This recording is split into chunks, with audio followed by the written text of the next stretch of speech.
Hello दोस्तों, स्वागत है आपका एक नए क्लास में 6th सेमेस्टर की जूलॉजी की कोर्स एनालिसिस ये वीडियो है। और इस वीडियो को देखने के बाद आपकी सारी टेंशन खत्म हो जाएगी।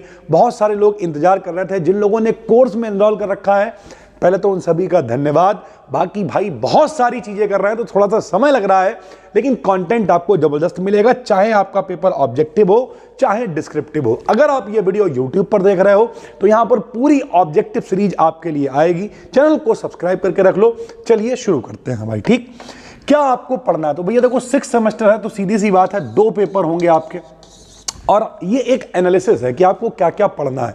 तो हम यहाँ बहुत डिटेल में नहीं घुसेंगे, लेकिन आपको बताएंगे कि भैया जो पहला पेपर है इसमें आप एवोल्यूशन और किस तरीके से डेवलपमेंट हुआ, किस तरीके से, जैसे हम लोगों ने बचपन में पढ़ रखा है भैया 9th 10th क्लास में लैमार्कवाद, डार्विनवाद, कि भैया जो लोग छोटी गर्दन वाले थे वो मर गए, सिर्फ लंबी गर्दन वाले रह गए। एक आदमी ने कहा कि नहीं नहीं ऐसा नहीं था, छोटी गर्दन वाले भी थे, लंबी गर्दन वाले भी थे।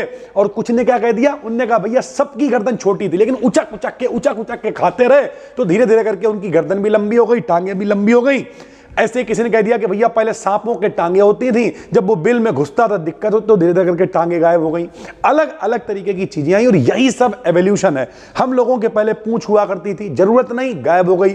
पहले हम लोगों की आंखों में झिल्ली होती थी, हम लोग भी जानवरों की तरह कान चला सकते थे, नहीं जरूरत थी, तो धीरे धीरे करके ये सब अवशेषी अंग हो गए। तो ओवरऑल इसमें हम लोग पढ़ेंगे एवोल्यूशन के बारे में, डेवलपमेंट के बारे में। जो पहला पेपर है इसमें इसकी यूनिट नंबर 1 यही है, थ्योरीज ऑफ एवोल्यूशन, जो आपने पढ़ रखा है। ओरिजिन ऑफ लाइफ, जीवन की उत्पत्ति कैसे हुई, लैमार्कवाद क्या है, डार्विनवाद क्या है, उत्परिवर्तनवाद क्या है। यानी ओवरऑल जो आपने जैव विकास के सिद्धांत, जो कि आप 9th 10th क्लास से पढ़ना स्टार्ट कर देते हो, एक बार फिर से यहां पे वही पढ़ना है।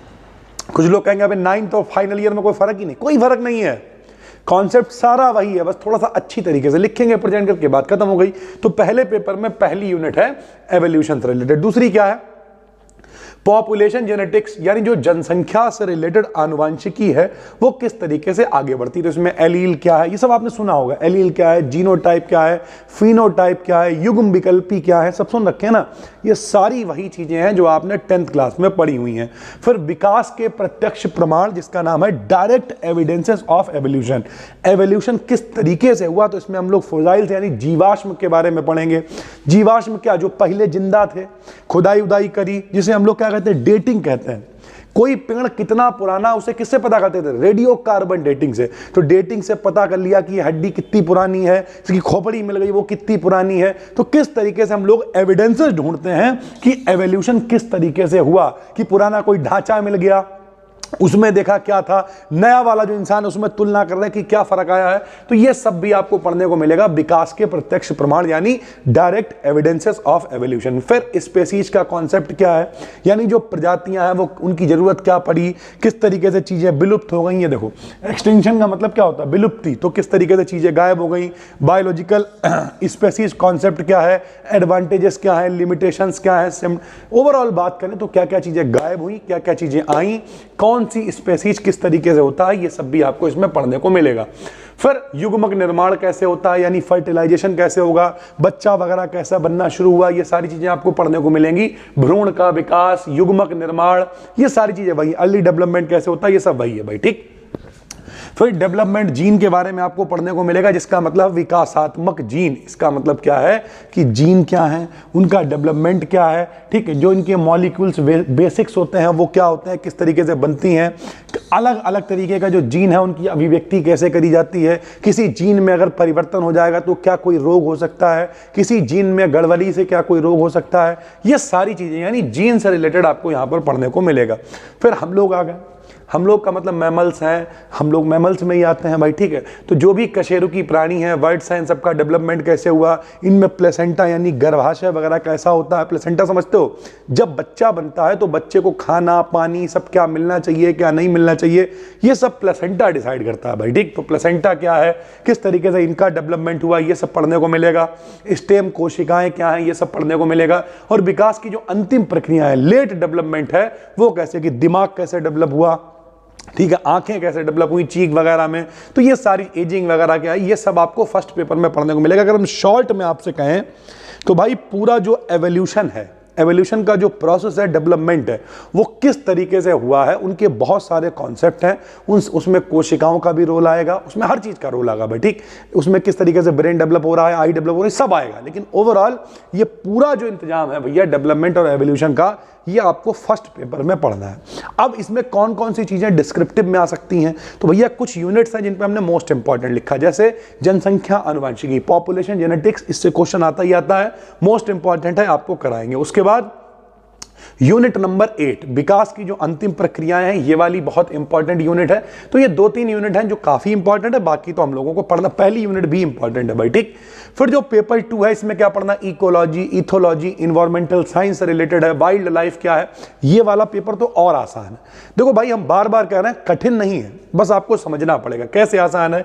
इकोलॉजी, पारिस्थितिकी तंत्र हम लोग पढ़ते चले आ रहे हैं, मतलब अच्छा 3-4 में आ जाता है यार, ठीक है। तो किस तरीके से देखो, एक होती है एक ही व्यक्ति के बारे में बात करेंगे, एक होगी भाई सभी के बारे में, ग्रुप में बात करेंगे। तो इस तरीके की पारिस्थितिकी तंत्र के बारे में पढ़ना है, पूरे लेवल्स ऑफ ऑर्गेनाइजेशन क्या है, मनुष्य क्या है, समुदाय क्या है, जैसे कम्युनिटी बोल देते हैं, कम्युनिटी क्या है, ओवरऑल पूरा पारिस्थितिक जो इकोसिस्टम है वो क्या है, तो ये सब आपको पढ़ने को यहाँ पे मिलेगा।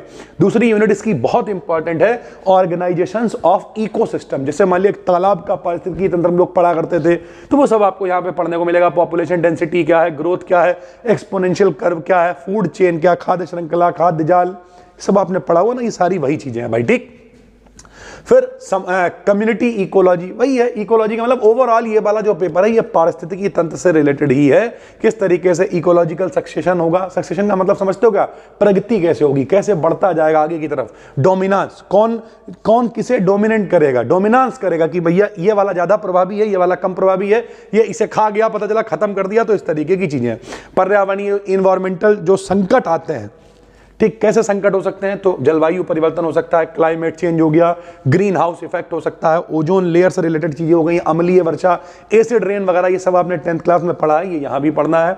इफेक्ट ऑफ क्लाइमेट चेंज, जब क्लाइमेट चेंज होता है तो उसके क्या क्या फर्क पड़ते हैं, तो चाहे वो पब्लिक हेल्थ से रिलेटेड हो, चाहे वो कचरा प्रबंधन, कूड़ा प्रबंधन हो, चाहे वो भोपाल की गैस ट्रेजेडी हो, ये सारी चीजें जो भी हैं आपने सब पढ़ रखी हैं। उसके बाद अपनी यूनिट है किस तरीके से बिहेवियर होता है, व्यवहार क्या होता है, बायोलॉजिकल रिदम्स क्या होते हैं। रिदम मतलब क्या, कोई चीज लगातार कंटिन्यू होना, वो सब यहाँ पे पढ़ने को मिलेगा। वाइल्ड लाइफ, जो जंगली जानवर हैं, जो वन्य जीव हैं, उनका परिचय, वाइल्ड लाइफ की वैल्यूज क्या है, ठीक है। कन्वर्सेशन एथिक्स क्या है, कॉज ऑफ डिप्लेशन क्या है, यानी ओवरऑल वन्य जीव भी हम लोगों ने 12th में पढ़ा था, यहाँ भी पढ़ने को मिलेगा। प्रोटेक्टेड एरिया, सबको पता है कि जहां पे मान लिया कोई बहुत ज्यादा जंतु पाए जा रहे हैं, जो खतरे में, सरल भाषा में कहें जो रेड स्पॉट वाले एरियाज हैं, तो वहां पे क्या कर देते हैं, कुछ पार्क बना देते हैं, कुछ सेंचुरीज बना देते हैं, कोई टाइगर रिजर्व बना देते हैं। मैनेजमेंट के चैलेंजेस कैसे होते हैं, कैसे मैनेज किया जाता है, तो ये सारी चीजें। यानी दूसरा जो पेपर है इसमें हम लोग पारिस्थितिकी तंत्र क्या है, उस पारिस्थितिकी तंत्र में रहने वाले जो जंतु हैं उन्हें बचाओगे कैसे, ठीक है, किस तरीके से पार्क बना देते हैं या अभ्यारण्य बोल देते हैं, तो इस तरीके की चीजें कैसे बनती हैं ये आपको दूसरे पेपर में पढ़ना है। तो अगर आपने इसे देखा होगा तो जो पहला पेपर है इसमें क्या है, पहला पेपर मोटा मोटा अगर बात करें तो एवोल्यूशन से रिलेटेड है। फिर उसमें चाहे कोशिकाएं पढ़नी पड़े, चाहे कशेरुकी पढ़ने पड़े, चाहे पक्षी पढ़ने पड़े, सब कुछ आपको एवोल्यूशन किस तरीके से हुआ वो पहले पेपर में पढ़ने को मिलेगा। और दूसरे पेपर में क्या, जो पूरा पारिस्थितिकी तंत्र है उसके अंदर, चाहे वो खाद्य जाल हो, खाद्य श्रृंखला हो, चाहे वो वन्य जीव हो, ठीक है, चाहे वो प्राकृतिक आपदाएं हो, ये सब आपको पढ़ने को मिलेगा सेकेंड पेपर के अंदर भी है, ठीक है। उम्मीद करते हैं मोटा मोटा आपको समझ में तो आ ही गया होगा कि आपका सिलेबस क्या है। अब जिन लोगों के भी पेपर ऑब्जेक्टिव हैं, तो भैया इसी चैनल पर BD Academy जूलॉजी बॉटनी पर इसे सब्सक्राइब करके रख लो। इसी चैनल पर पूरी एक सीरीज आएगी, कोशिश करेंगे 15 से 20 वीडियोस के अंदर एक पेपर आपका उड़ा दें, और बहुत जल्दी जल्दी कराएंगे भाई, ठीक। क्योंकि इस समय हम सिर्फ पढ़ाने के लिए बैठे हुए हैं। हाँ, थोड़ा सा समय लगता है भाई, क्योंकि आप खुद समझो 3 सेमेस्टर भी अगर चल रहे हैं और तीनों में अगर फिजिक्स, केमिस्ट्री, बॉटनी, जूलॉजी सब चाहिए तो टाइम लगता है रिसर्च करने में, PDF बनाने में, और ये सब हम खुद ही रिसर्च करते हैं बैठ के। तो भैया यहाँ पर आपको ऑब्जेक्टिव सीरीज मिल जाएगी। अगर आपका पेपर डिस्क्रिप्टिव भी है तो मेरा पूरा प्रयास है कि हम बहुत सारे डिस्क्रिप्टिव क्वेश्चंस, कम से कम वो जो पेपर में आते रहते हैं वो करा दें। तो उसके लिए डिस्क्रिप्शन में लिंक है, कोर्स पे आप क्लिक करके ज्वाइन कर लेना। अभी 999 रुपये में आपको मिल जाएगा, जिसमें जूलॉजी, बॉटनी, फिजिक्स, केमिस्ट्री सब कुछ पढ़ाएंगे। मैथ भी इंक्लूड करी जा रही है, अगर किसी के पास मैथ भी है। जूलॉजी वालों के पास तो मैथ नहीं होगी फिलहाल, ठीक है। तो आप चाहो तो उसे क्लिक करके ज्वाइन कर सकते हो। कोशिश पूरी है कि अधिक से अधिक कंटेंट कराएं। बाकी भाई अकेले आदमी है तो थोड़ा सा समय लगता है, सब्र रखना पड़ेगा, लेकिन इतना आपको पता है कि पेपर होते होते आपका सारा इंतजाम हम कर ही देते हैं कि आप अच्छे से पेपर को कर पाओ। तो बाकी चैनल को सब्सक्राइब कर लो, फ्री टेलीग्राम चैनल का जो लिंक है उसे जरूर ज्वाइन कर लो, क्योंकि वहीं पर ये PDF आपको मिल जाएंगी, जो भी ऑब्जेक्टिव स्टेज की PDF आएंगी। फिर मिलते हैं, तब तक के लिए धन्यवाद, थैंक यू।